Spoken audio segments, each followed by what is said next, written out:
이 계란을 이렇게 저는 펴서 이렇게 보게 된다면 결국 여기서 상승을 하게 되고 상승하면 다시 하락을 하게 되고 하락하면 다시 상승을 하고 다시 상승했다가 다시 하락하게 되는데 결국 이 부분 빨간색으로 이렇게 만들어 놓은 부분들이 결국 이제 조정 국면이라는 거죠. 조정 국면, 하락의 과열 국면에서 다시 상승의 조정 국면으로 돌아오는 이 부분에서 매수를 진행을 하고 결국은 상승이 과열된 이 파란색 부분에서는 매도를 진행하고, 그리고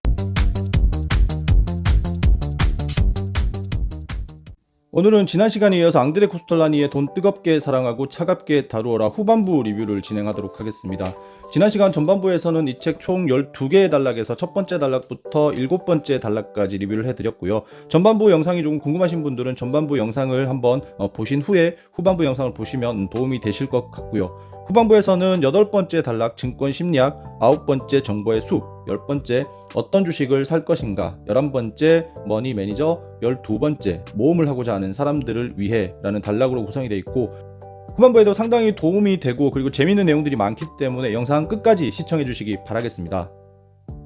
그러면 이제 본격적으로 책 속으로 들어와서 내용들을 한번 살펴보도록 하겠습니다. 8번째 증권 심리학. 증권 심리학 내용도 상당히 많고요. 어떻게 보면 이 책에서 저는 이 부분이 가장 중요한 섹터가 아닐까 생각을 하는데 여러분들도 초집중해서 이 부분들 한번 꼭 살펴보시기 바라겠습니다. 당신은 부하내동파인가 소신파인가? 크게 보아 나는 주식 투자자를 부하내동파와 소신파, 이 두 가지로 분류한다. 소신파는 말 그대로 투자자이다. 장기적으로 보면 그들은 승자에 속하며 그들이 수익을 보는 것은 결국 부하내동파 덕분인 경우가 많다. 증권을 가지고 노름을 하는 이들은 부하내동파에 속한다. 소신파는 즉 포지를 가지고 있다. 포지란 돈, 생각, 인내, 그리고 행운이다 라고 말하면서 소신파들이 가져야 할 덕목들에 대해서 얘기를 하고 있고요. 첫 번째 요소인 돈에 대해서 한번 다시 자세하게 살펴보도록 하겠습니다. 나 역시도 증권 투자를 위해 때때로 빚을 진 적이 있다. 그러나 그 결과는 항상 좋지 않게 끝났다. 특히 1950년대에 체험한 경험은 매우 쓰라린 것이었다. 그때 나는 더 많은 수익을 얻고자 나의 한계를 넘어 신용으로 추가 매수를 했다. 그런데 아무도 예상하지 못한 일이 벌어졌다. 1955년 아이젠하워에게 심장마비가 왔다. 다음날 월스트리트의 주가는 10에서 20%까지 떨어지는 폭락을 보였다. 나는 증거금을 더 내야 하는 처지에 몰리게 되었다. 그 다음부터는 더 이상 대출을 받을 수 없어 할 수 없이 가지고 있던 주식을 팔아야 했다. 물론 손해를 보고 말이다. 나같이 신용으로 주식을 샀던 많은 동료들이 주식을 팔아야 했고 그리하여 폭락은 더욱 가속화되었다. 그런데 며칠이 지나 아이젠하워가 건강을 회복하자 증시는 다시 활기를 띠기 시작했고 곧 옛날의 시세를 회복했다. 내가 가지고 있던 주식은 시세가 10배나 올랐으나 내게는 이미 버스가 떠난 뒤였다.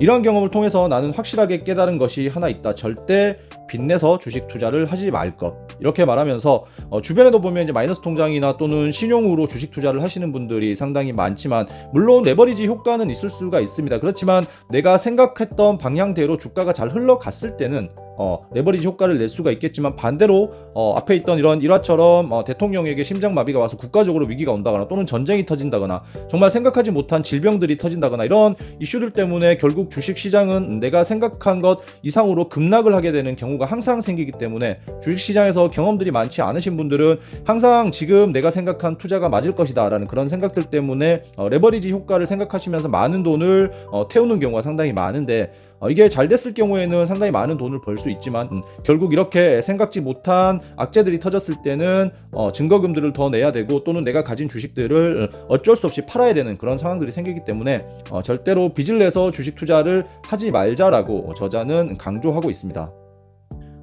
제가 생각하기에도 뭐 사실 주식 투자를 하다 보면은 계속해서 욕심이 나는 건 누구나 어쩔 수가 없습니다. 그래서 결국 하수와 고수의 차이는 내가 얼마나 욕심 컨트롤을 잘 하느냐, 내가 현재 지금 가지고 있는 자본 내에서 수익을 낼 수 있느냐, 그리고 조금 여유롭게 생각을 하느냐, 이런 부분들이 주식 투자에 있어서 고수와 하수를 가리는 거지, 얼만큼 많은 뭐 기법을 알고 있느냐, 차트를 얼만큼 잘 볼 수 있느냐, 이런 것들은 중수 정도의 레벨밖에 되지 않는다고 생각을 하고요. 결국은 마음을 다스리면서 욕심을 다스릴 줄 아는 분들이 고수의 반열로 올라간다고 저는 생각을 하고 있고, 주식 투자를 좀 급한 돈 또는 뭐 대출을 내서 하게 되는 경우는 어떤 위기 상황이 왔을 때 그 위기를 버텨낼 수 있는 힘이 상당히 좀 부족하기 때문에 결국은 조금 안전한 돈 그리고 급하지 않은 돈으로 투자를 했을 때 훨씬 좋은 성과를 내는 경우가 많기 때문에 이 부분 정말 좀 여러분들도 쉽지는 않겠지만 꼭 생각하시면서 투자에 임하시면 상당히 많은 도움이 될 거라고 생각을 합니다.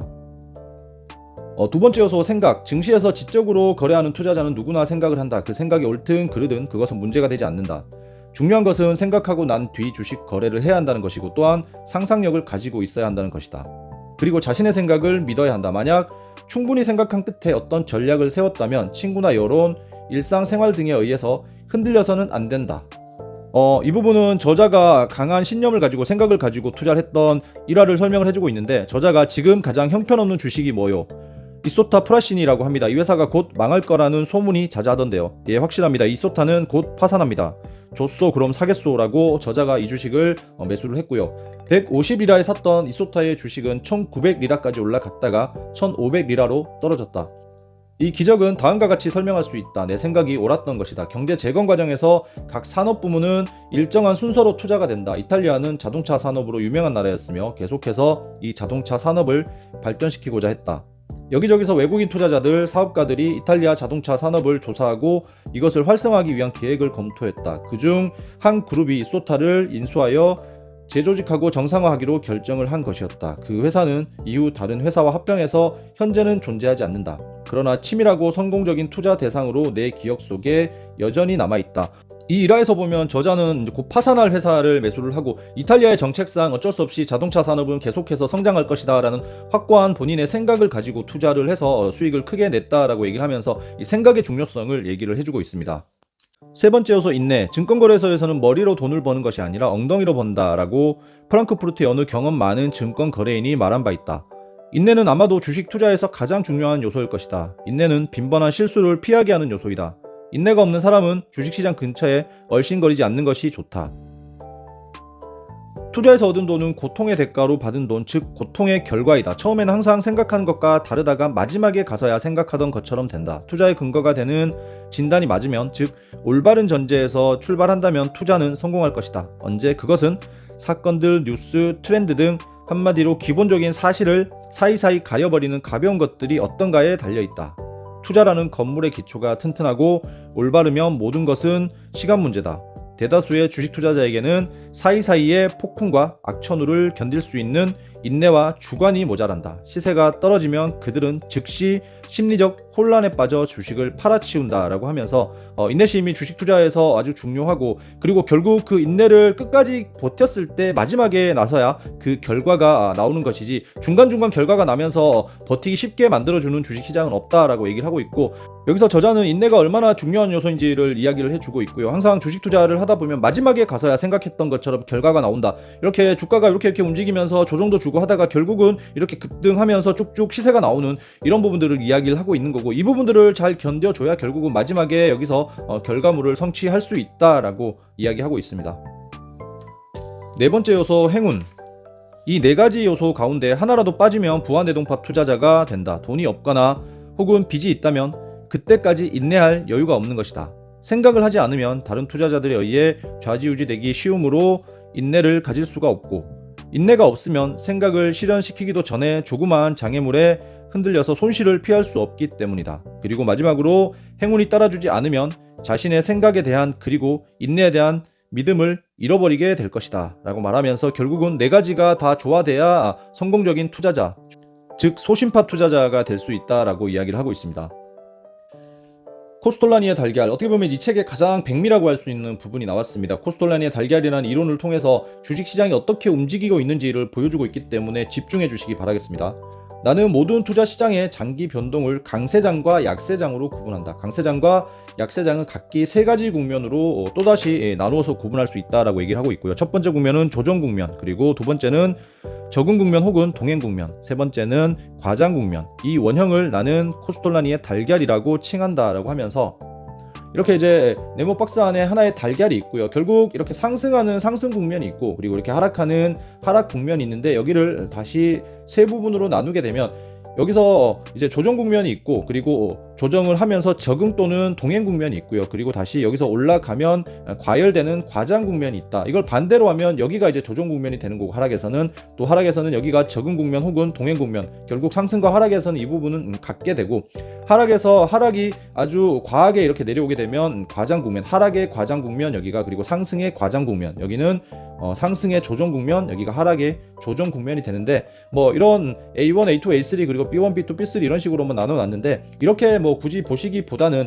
이 계란을 이렇게 저는 펴서 이렇게 보게 된다면, 결국 여기서 상승을 하게 되고, 상승하면 다시 하락을 하게 되고, 하락하면 다시 상승을 하고, 다시 상승했다가 다시 하락하게 되는데, 결국 이 부분 빨간색으로 이렇게 만들어 놓은 부분들이 결국 이제 조정 국면이라는 거죠. 조정 국면, 하락의 과열 국면에서 다시 상승의 조정 국면으로 돌아오는 이 부분에서 매수를 진행을 하고, 결국은 상승이 과열된 이 파란색 부분에서는 매도를 진행하고, 그리고 이 가운데 부분에서는 여기서는 이제 동행 국면이기 때문에 아무것도 하지 않는 게 좋다라고 얘기하면서, 결국 우리가 차트가 이렇게 있으면, 이렇게 상승과 하락을 반복하면 결국 저점에서 매수하는 게 좋다라고 이야기를 하고 있는 그림이라고 이해하시면 될 것 같습니다.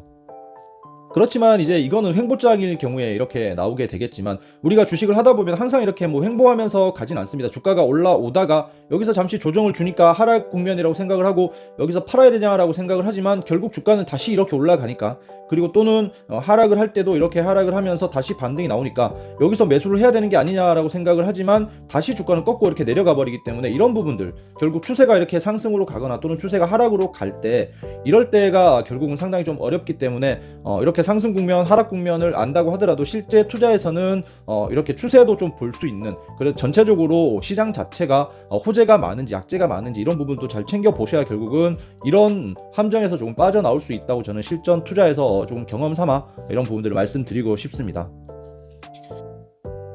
과장 국면은 오래 갈 수 있으며, 주식 매입 역시 돈이라는 요소가 있는 한 계속된다. 그리고 소심파 투자자의 손에 있던 주식이 모두 부하내동파 투자자의 연약한 손으로 넘어가고 나면 이 국면은 끝이 난다라고 얘기하면서, 얼마 전에 있던 우리나라 주식시장의 급등, 그리고 부동산 시장의 급등에서 나오는 영끌 현상하고도 완전히 일치한다라고 볼 수가 있습니다. 소심파 투자자들이 결국은 높은 가격으로 올라갈 때 물량을 다 던지면, 이때 부하내동파들이 영끌을 해서 이 물량들을 다 받아내는 그런 케이스죠. 돈은 이미 소심파 투자자들에게 넘어가고 난 다음이다. 이제 부하내동파는 주식을 더 높은 가격에 사고자 하는 고객을 기다리는 수밖에 없다. 그런데 그런 사람은 나타나 주지 않는다. 현금으로 돈방석 위에 올라앉은 소심파가 그 시세로 주식을 살 리가 없기 때문이다. 게다가 돈마저 부정적으로 돌아서면서 파탄은 이미 예정된 것이다. 이렇게 과열 국면에서 주가가 쭉 올라가면, 여기서 이제 부하내동파들이 막 붙으면서 영끌로 주식을 사고 나면 더 이상 높은 가격에 주식을 사줄 사람이 없다라는 거죠. 왜냐하면 현명한 투자자들은 이미 여기서 다 주식을 매도하고 현금으로 전환을 했고, 그리고 나면 결국은 여기서 돈이 급한 부하내동파들은 주식을 매도하면서 주가는 폭락해서 나락으로 빠질 가능성이 거의 100%다라고 말을 하고 있습니다. 그렇다면 1987년 10월 19일 이 덤핑 가격의 주식을 산 사람들은 누구일까? 바로 소심파 투자자들이다. 그들은 돈도 가지고 있고 인내도 있었다. 반면 부하내동파 투자자들은 주식을 덤핑 가격에 팔고 난 뒤 자신의 상처를 어루만지고 있었다. 결국 주가가 하락을 하면 이 하락 부분에서 소심파 투자자들은 매수를 진행을 하고, 또 인내를 통해서 기다리고, 이 부분에서 매도를 하면 이 부분에 부하내동파들이 다시 이 주식을 여기서 매수하면 결국 주가는 또 하락을 하게 되고, 또 여기서 들어왔던 부하내동파들은 여기서 주식을 다시 매도하게 되고, 소심파들은 매수하고, 그래서 결국 이 자리에서 매수하는 사람들은 소심파이자 실력자들, 그리고 이 자리에서 주식을 매수하는 사람들은 부하내동파이자 결국 우리가 흔히 말하는 호구라고 볼 수가 있죠. 여러분들이 여기에 속하는지 아니면 여기에 속하는지를 잘 생각을 해보시고, 나는 왜 항상 이 자리에서 주식을 사고 여기서 주식을 매도할까? 그렇다면 여기서 주식을 매수하고 여기서 매도하는 방법은 없을까? 이런 것들을 잘 생각하시면서 이 책을 통해서 항상 주식은 이렇게 움직여 가고 있고, 그렇다면 사람들이 공포를 느끼는 구간은 어느 구간인가를 잘 생각해 보시면서, 항상 주변에 있는 일반적인 평범한 사람들이 주식을 내다 팔 때 여러분들은 주식을 사야겠다라고 생각을 하시고, 얼마 전에 있었던 삼성전자가 이렇게 코로나로 하락을 하고 나서 쭉 상승하면서 9만 원대까지 상승을 할 때 많은 분들이 이 자리에서 삼성전자를 매수하셨단 말이죠. 그렇지만 정말 주식을 잘 하는 소심파들은 코로나로 주식이 하락했을 때 이때 매수를 하게 되고, 결국은 이때 매수하신 분들이 소심파, 그리고 여기서 매수하신 분들은 부하내동파라고 할 수가 있습니다. 17세기의 튤립 투기, 17세기의 튤립 투기가 아주 성행하던 때가 있었는데, 무가치한 것을 대상으로 한 비이성적인 게임이 벌어진다는 것은 경제적인 붐의 끝, 다시 말해 번영기의 마지막 국면이다. 돈이 줄줄 흐르는 강세장의 제3국면을 말하는 징후이다. 우리 주식시장이 급락하기 전에 상당히 주식시장이 급등했던 그런 시기와도 마찬가지, 그리고 최근에 부동산이 아주 급등했던 그런 시기와도 상당히 좀 비슷하다라고 볼 수가 있습니다. 상승하는 시세에 눈이 먼 소액 투자자들은 계속 주식 게임에 빠져 들어갔다. 가격은 가치 상승의 결과로 오르는 것이 아니라 무책임하게 난무하는 선전덕택에 오르고 있었다. 소액 투자자의 귀에 경고는 들리지 않았으며 그들은 그저 흐름에 합류하는 데 몰두했다.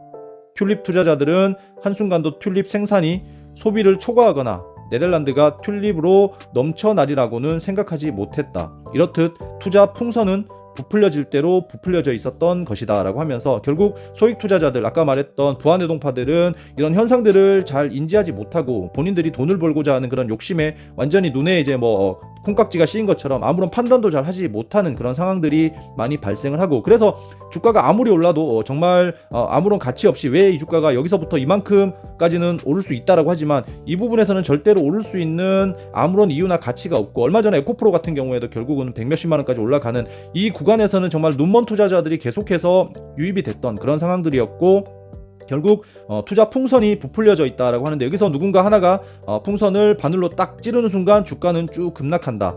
결국은 이 주식의 가치는 여기 정도였었기 때문에 결국 여기까지는 가치로 올랐지만 여기서부터는 눈먼 투자자들의 어떤 투기성, 그런 투기로 올랐기 때문에 어떤 작은 자극만 있어도 주가는 결국 하락하게 된다라는 그런 이야기들을 하고 있습니다. 그렇다면 이제 투자에서 성공을 하려면 어떻게 해야 되는가를 말해주고 있습니다. 성공 전략은 남들과 반대로 하는 것이다. 투자자가 성공하려면 넘실거리는 이 파동 속에서 어떤 태도를 가져야 할까? 이 질문에 대한 대답은 이제 어렵지가 않다. 그것은 물론 소신파에 속해야 되고 남들과는 반대로 행동해야 한다는 것이다. 하강운동의 과장기인 제3국면에서 매수를 해야 하고, 매수하고 난 뒤에 가격이 더 떨어져도 동요하지 말아야 한다라고 말하고 있습니다. 하강기가 쭉 있으면 결국 하강기의 과장기는 이 부분쯤이 되겠죠. 여기서 매수를 하고, 그리고 나서 내가 매수했다라고 하더라도 주가가 더 빠져도 동요하지 말고 기다리면 언젠가 주가는 올라오고, 더 하락하면 결국 이때마다 더 추가 매수를 하면서 이 하락기에 충분히 주식을 매수해 줘야 된다라고 이야기하고 있습니다. 밀 가격이 떨어질 때 밀을 가지고 있지 않던 사람은 밀 가격이 오를 때도 역시 가지고 있지 않다. 상승운동의 제1국면에서는 이미 최저점을 넘어섰기 때문에 계속 매수를 해야 하고, 제2국면에서는 수동적인 관망자로서 그 상황과 함께 움직이기만 하면 되고, 제3국면에 접어들어 화랑기가 오면 이제 시장에서 나갈 준비를 해야 한다. 이렇게 주가가 쭉 빠지고 나면 여기 저점에서는 계속 매수를 진행을 하고, 주가가 올라가면 이 중간 부분에서는 일단 조금 관망을 하면서 그 상황을 좀 지켜봐라. 그리고 주가가 과열이 돼서 이제 올라가면, 어느 정도 올랐다 싶으면 여기서부터는 이제 나갈 준비를 해야 한다. 이 증권 시장을 보는 기술의 핵심은 무엇보다도 현재 시장이 어디에 위치하고 있는가를 정확하게 아는 데 있다라고 말하고 있습니다. 시장을 조금 멀리서 바라보면서 여기서 반등을 하더라도 또 이렇게 하락할 수 있기 때문에 여러 가지 요소들을 계속해서 보고, 시장을 계속해서 보면서 여기서 반등이 정말 반등인지 아니면 정말 추세의 반전인지 이런 부분들을 조금 보는 기술이 필요하다라고 말을 하고 있고요. 숙련된 투자자는 매번 말로 하지 않더라도 손가락 끝으로 느낀다. 세상 어디에도 투자자를 위한 교과서는 없으며 또 완전한 투자라는 것도 없다. 그리고 투자자가 눈 감고도 적용할 수 있을 만큼의 만병통치약도 없다. 만약 투자가 그렇게 간단하다면 누구든 돈을 벌 수 있을 것이다. 오직 오랜 경험을 가진 사람만이 손가락 끝만 대봐도 목욕물의 온도를 알 수 있다. 그러나 다양한 온도의 물로 목욕을 해본 경험이 많은 투자자라 할지라도 역시 실수는 하게 마련이다. 이런 실수는 그에게 오히려 필요한 경험을 쌓게 해주며 그 실패 덕택에 과잉매도 혹은 과잉매수 상황을 일찌감치 느낄 수 있는 감각을 기를 수 있다.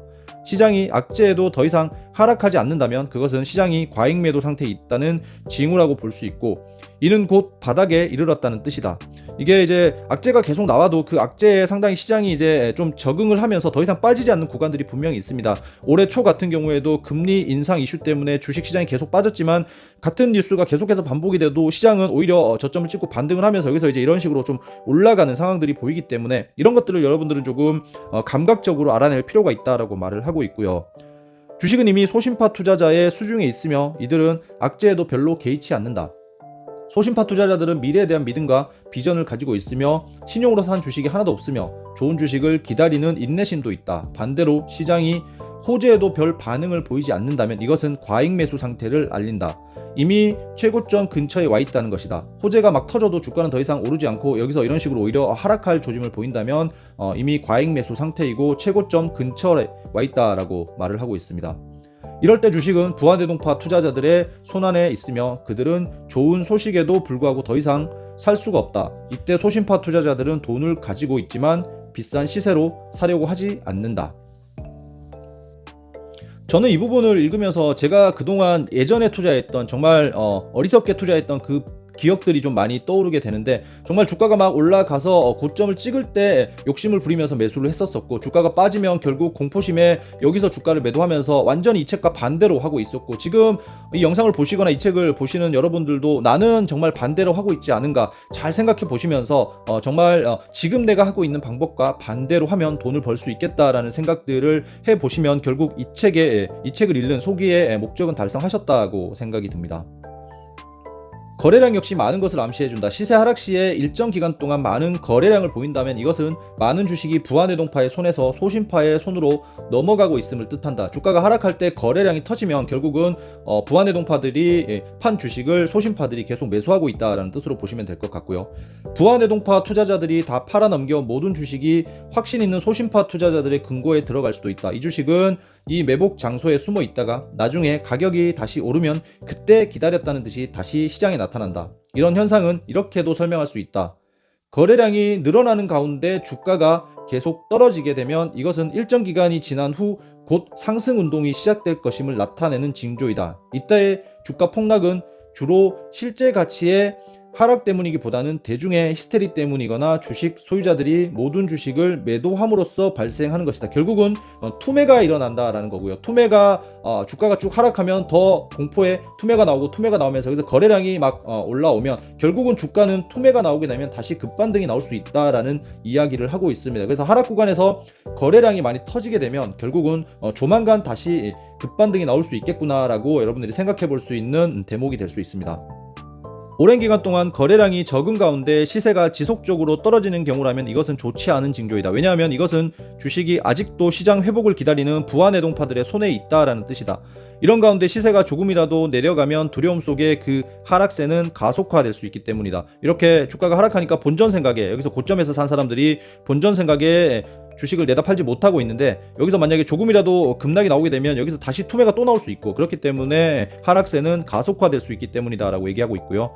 일반적으로는 거래량이 적은 가운데 시세가 떨어지는 것은 별 의미가 없다고 말하나 나는 그렇게 생각하지 않는다. 이러한 견해를 지지하는 사람들은 다수 대중이 이런 상황에서는 주식을 팔지 않는다고 말한다. 그러나 이 말은 정말 아무런 의미가 없다. 중요한 것은 주식이 아직도 부안해동파들의 손에 있다는 것이다. 이들이 오늘 팔지 않는다 하더라도 아마 내일 아니면 일주일 후쯤 어느 한순간에 모두 내놓을 것이다. 결국 이제 오랜 기간 동안 거래량이 적은 가운데 시세가 지속적으로 이렇게 조금씩 빠지고 있다라는 거는 빠질 만큼 주가가 다 빠지지 않았다. 부안해동파들이 아직까지 투매가 나오지 않았다라는 얘기이기 때문에 바닥이 확인이 되지 않았다라고 말을 하고 있는 것 같고요. 그와 반대로 주식 거래량이 많은 가운데 가격이 오른다면 이것은 아주 좋지 않은 징후이다. 주식 거래량이 상당히 많은 가운데에서 거래량이 계속 오르고 있다. 올라가고 있는데 여기서 거래량이 빵빵 터진다. 거래량이 크면 클수록 증권거래소는 하강 국면으로 접어들기 때문이다. 여기서 나는 다시 한번 높은 거래량 속에 시세 상승이 아주 높은 매수 시기라는 관점에 반기를 든다. 다수의 사람들이 이때 주식을 사면 좋다고들 한다.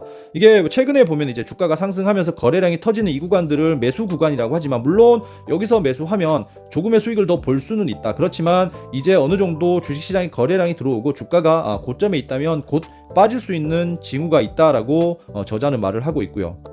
거래량이 적은 가운데 주가가 서서히 상승하고 있다면 이것은 아주 긍정적으로 볼 수 있다라고 말을 하고 있습니다. 주식의 대부분이 소신파의 수중에 있고 시세는 계속 올라갈 거고, 그 결과 부안해동파 투자자들은 다시 시장에 참여할 준비를 하면서 이제 소신파는 값이 올라간 자신의 주식을 부안해동파에게, 호구들에게 넘길 준비를 하게 된다. 요컨대 거래량이 많지 않은 가운데 시장이 상승하거나 하락하면 이것은 동일한 흐름이 지속될 것임을 시사하며, 거래량이 점차 늘어나면서 시장이 상승 혹은 하락하면 이것은 흐름의 반전이 멀지 않았다는 것을 말한다. 가장 분명한 암시는 일반적인 의견이 어떠한가를 보면 알 수 있다. 나는 유명세 덕택의 시장 분위기의 변화를 다른 사람보다 빨리 파악할 수 있다. 예를 들어 비행기 조종사가 나를 조종석으로 조용히 불러서 투자에 대한 조언을 요청한다든지, 단골 카페 웨이터가 다이밀러주나 IBM주 중에서 어느 것을 사야 할지 묻는다면 나는 시장이 과열되어 있다고 생각한다. 사람들이 주식에 관심을 가지기 시작하면 시장은 이미 과열되어 있다고 생각합니다. 그리고 반대의 경우도 마찬가지다. 마치 1980년대 초에 비즈니스 위크가 그랬듯이 모든 언론 매체가 어두운 견해를 보이고 마지막 낙관론마저 비관론자로 바뀐다면 시장은 약세장의 제3국면, 즉 하강운동의 끝에 와 있다는 것이다. 이 국면에서 시장은 호재성 소식에도 둔감하고 비관론자들의 염세론이 광범위하게 퍼지게 된다. 이때 투자자는 재빨리 매수에 편승해야 한다. 그러나 이것이 말처럼 쉽지 않다. 자, 시장이 이제 보면 비관론자로 완전히 물들어 있고, 그리고 공포에 완전히 휩싸여 있을 때 결국 투자자는 재빨리 매수에 편승해야 한다. 그렇지만 이게 말처럼 정말 쉬운 게 아니죠. 주가가 하락하고 또 하락하고 또 하락하는데 여기서 매수를 들어가야 할지, 여기서 매수를 들어가야 할지, 또 여기서 매수를 들어가야 할지, 여기가 또 저점이라고 바닥이라고 생각을 했는데 더 하락을 할 수도 있고, 그렇기 때문에 이게 정말 말처럼 쉽지는 않지만 계속해서 시장의 흐름들을 조금 보다 보면 제 개인적인 생각으로는 어느 정도는 파악을 할 수 있다라고 생각을 합니다. 그래서 여러분들이 꾸준하게 노력을 하신다면, 만약에 이렇게 주가가 하락을 하고 있다면 그래도 여기서 사는 것보다는 여기서 사는 게 낫고요, 여기서 사는 것보다는 여기서 사는 게 낫고, 여기서 사는 것보다는 분명 여기서 사는 게 낫기 때문에 삼성전자 95,000원 갔다가 하락해서 여기 40,000원대까지 하락을 했었을 때 많은 사람들이 이제 이런 부분에서도 주가가 다시 반등할 거라고 생각을 했지만, 이때 장세가 상당히 안 좋았기 때문에 기다렸다가 최대한 낮게 사는 사람이 결국은 수익도 커지고, 그리고 이 기다림의 공포감도 상당히 없어지기 때문에 결국은 이런 부분들을 여러분들이 계속해서 조금 노력을 하시면서 시장의 흐름들을 파악을 하시려고 노력하시는 게 아주 중요하고, 그렇지만 말처럼 쉽지 않다는 말, 이 말 정말 좀 공감을 하면서 이 책을 읽었습니다. 뚜렷한 주관의 소유 여부. 대중매체나 전문가들이 매도하라고 할 때 경험이 적은 투자자들이 여론에 반해서 매수하기란 정말이지 쉬운 일이 아니다. 따라서 투자자가 대중의 히스테리에 파묻히지 않으려면 훈련을 해야 하며 냉정하다 못해 냉소적이기까지 해야 한다. 이것이 바로 성공의 조건이다 라고 말하면서 항상 냉정하고 냉소적으로 시장을 대해야 된다라고 얘기하고 있고요. 투자자가 대중 심리로부터 벗어나서 하강운동의 과장 국면에서 매수했다고 하면 그는 그 이후에 주가가 떨어져도 주식을 계속 소유할 수 있는 강한 주관을 가져야 하고, 여기서 손실이 과중되면 스스로 너무 당황해서 정신을 못 차릴 수도 있기 때문이다. 이 고비를 넘고 시장이 다시 상승 운동을 시작하더라도 강세장이 진행되는 사이에 하락을 경험하게 된다. 상승하면서 또 하락하고 상승하고 하락하고로 반복하기 때문에 그렇습니다. 만약 이 전개 과정을 이해하지 못하면 상황을 새로 검토해야 한다. 진단 결과 이것이 잠깐 지나가는 흐름이라는 결론이 나오면 투자자는 길을 쫑긋 세우고 확실하게 그 자리에 머물러 있어야 되고, 이렇게 가도 결국은 여기서 머물러서 버텨야 된다는 얘기고요. 그러나 전쟁이나 중요한 정치적, 경제적 또는 금융 정책의 결정, 정권 교체 등 미처 헤아리지 못한 중요한 변수가 생기게 되면 신속하게 결정을 내리고 당장이라도 뛰어내려야 한다. 이게 정말 대세에 영향을 미쳐서 이렇게 조정이 아니라 여기서 대세 하락이 나오게 되면 빨리 뛰어내리면서 끊어내야 한다라고 얘기를 하고 있습니다. 상승운동의 제3국면에서도 시험이 기다리고 있다고 합니다. 초기에 서둘러서 시장을 벗어날 수도 있는데, 그러나 제3국면의 초기에 시세는 급등하기 때문에 그렇게 되면 큰 수익을 볼 가능성을 놓칠 수가 있게 된다. 이 시기에 투자자는 자신의 논리를 약간 억제해도 괜찮다. 투자자는 잠깐 비판적 이성을 접고 주류에 휩싸여 본다. 그러나 자신의 현실 감각을 완전히 잃어버리지 않도록 스스로 잘 보호해야 한다라고 말하고 있는데, 이렇게 과열 국면이 쭉 올라가면서, 예를 들면 여기서부터 주가가 올라가다가 여기서부터 과열 국면이라고 했을 때 여기서 주식을 팔지 말고 과열 국면이라고 생각하고 뭔가 비정상적으로 주식이 올라간다고 생각하면 한 번쯤은 이 과열 국면을 조금 즐겨보는 것도 좋겠다라는 얘기고요. 여기서 상승을 하게 되면 내가 생각했던 것 이상으로 정말 주가가 많이 오를 수가 있기 때문에, 그렇지만 이제 자신의 현실 감각을 완전히 잃어버리지 않도록, 예를 들면 만원짜리 주식이 한 5만원까지는 갈 것이라고 예측을 했지만 5만원부터 10만원까지 상승을 하게 되는데, 일부 사람들은 이 구간에서 주식을 매수하고 이 주식이 만원짜리였던 게 100만원을 간다라고 얘기는 하는 사람도 있습니다. 그렇기 때문에 여기서부터 여기까지 즐기되 100만원을 간다라는 생각보다는 5만원부터 10만원 정도까지는 한번 즐겨보면 어떨까, 이렇게 저는 해석을 한번 해봤습니다. 여론에 의해서 소신이 꺾이는 위험을 피하기 위해서 객장 근처에는 얼씬도 하지 말라라는 말을 했었고, 텔레비전을 팔고 인터넷 연결을 끊으시오.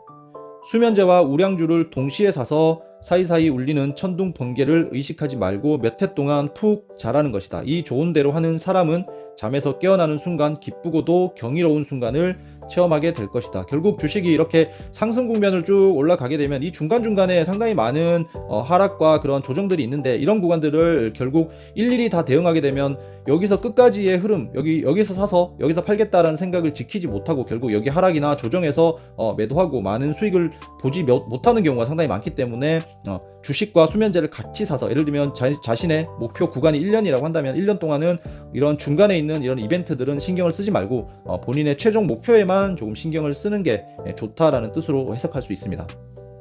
강세장 투자자는 부실기업에 투자한 경우가 아니면 바보 멍청이라도 돈을 벌었다. 언제 증시에 들어가든 누구나 인내만 가지고 있으면 승리자가 될 수 있었다. 왜냐하면 거의 모든 주식이 결국에 가서는 상한가를 기록했기 때문이다. 그러므로 초보자라면 무조건 강세장 투자로 시작할 것을 권한다.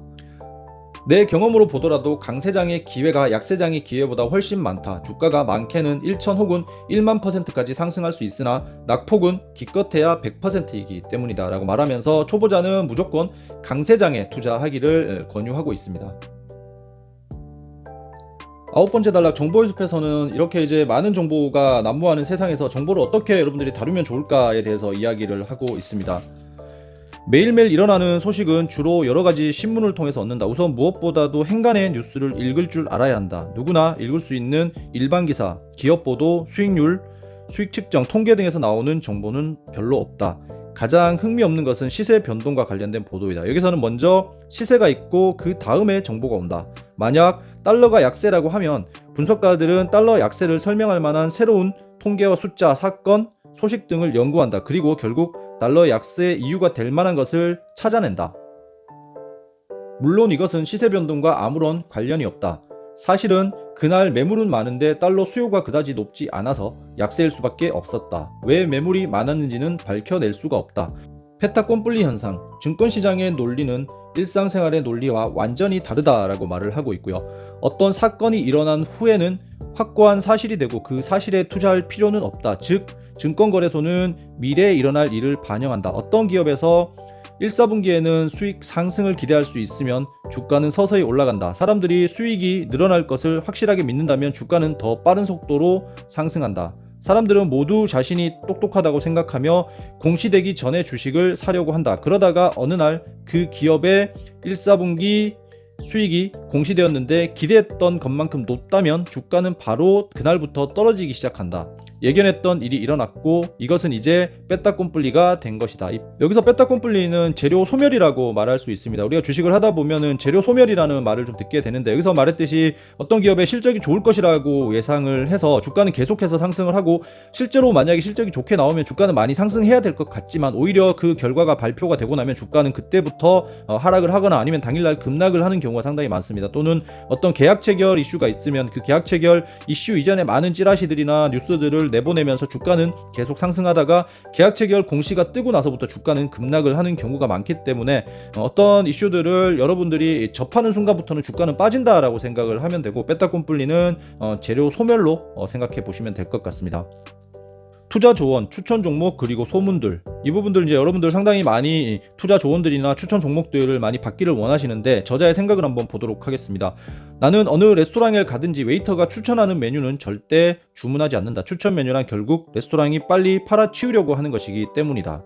증권사들이 추천하는 종목이나 투자 조언 또한 90%가 그렇다고 합니다. 그들에게서 정말 쓸만한 조언을 구하기는 매우 어렵다. 그들이 해주는 조언이라고 하는 것들을 가만히 들어보면 대부분 어떤 은행이나 신디케이트의 주식을 군중에게 떠넘기기 위해 벌이는 작전 내지 홍보에 지나지 않는다.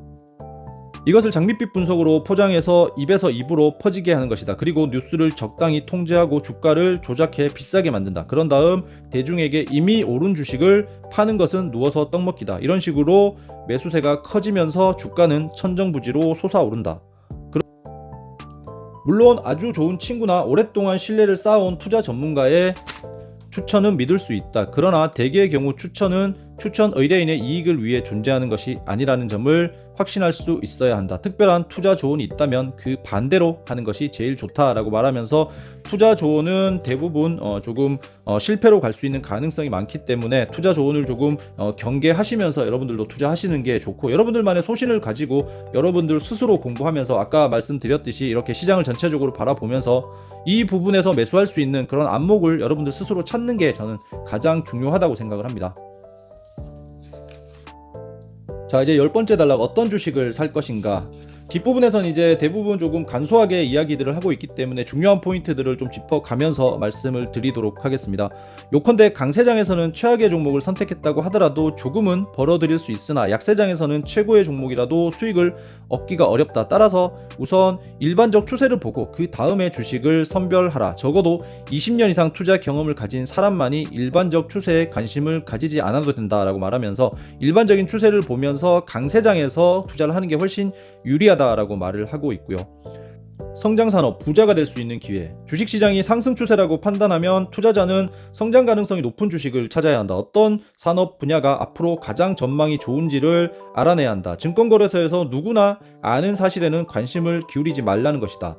많은 사람들이 이미 어떤 분야를 선택해서 주가가 상한가로 올랐다면 그것은 이미 이후 몇 년 아니면 몇십 년의 성장이 반영된 것이라고 할 수 있다. 최근에 에코프로 같은 종목들 이미 많이 상승해서 결국 이런 자리에서는 사지 말고 결국 주가는 다시 하락하게 되고, 하락하면 매수하면 되고요. 아니면 이런 저점에서 사람들이 가치를 알아보기 전에 본인이 스스로 그것을 찾을 수 있는 안목을 키우는 게 중요하다라고 말하고 있습니다.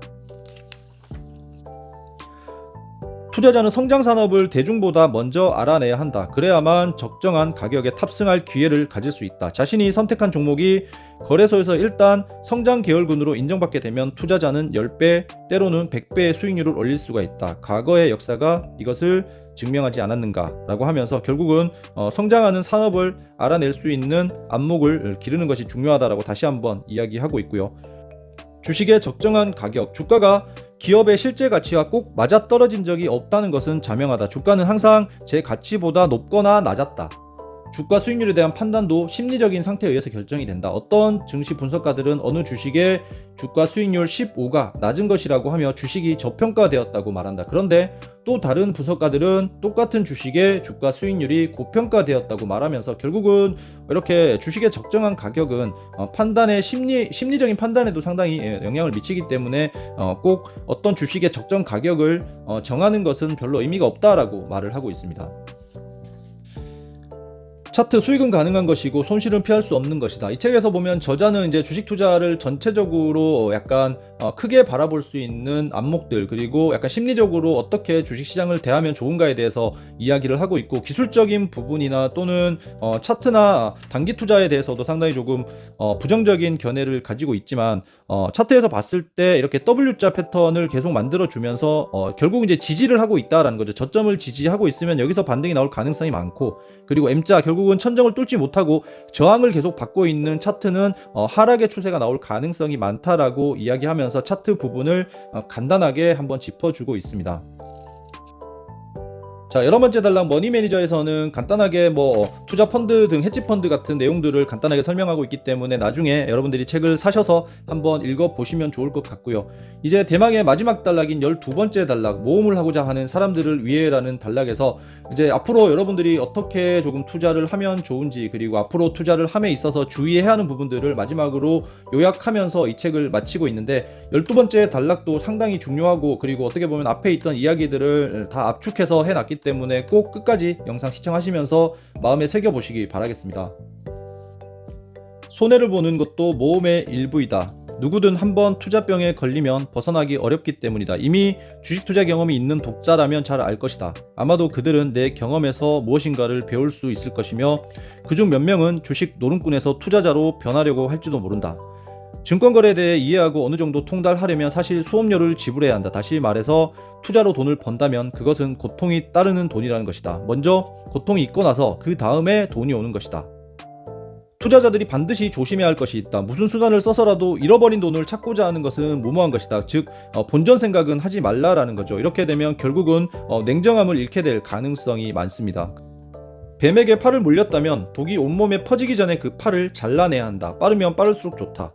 그런데도 100명 중 5명 정도만 그런 현명한 결정을 내린다. 올바른 그리고 숙련된 투자자는 수익은 높이고 손실은 작게 끝내는 사람이다 라고 말하면서 위험이 닥치면 빠르게 끊어내면서 손절도 할 줄 알아야 한다 라고 얘기를 하고 있고요. 투자는 마치 나쁜 카드로 적게 잃고 좋은 카드로 많이 벌어야 하는 포커판과도 같다. 또한 매일매일 대차 대조표를 만들면서 수익을 계산해도 안 된다. 이렇게 매일매일 뭔가 일희일비 하면서 수익을 계산하지 말고 조금 나쁜 카드가 나오면 빠르게 손절을 하고 한번 기회가 왔을 때 많이 벌어서 결국은 투자를 해야 오랫동안 투자할 수 있다라고 말을 하고 있습니다.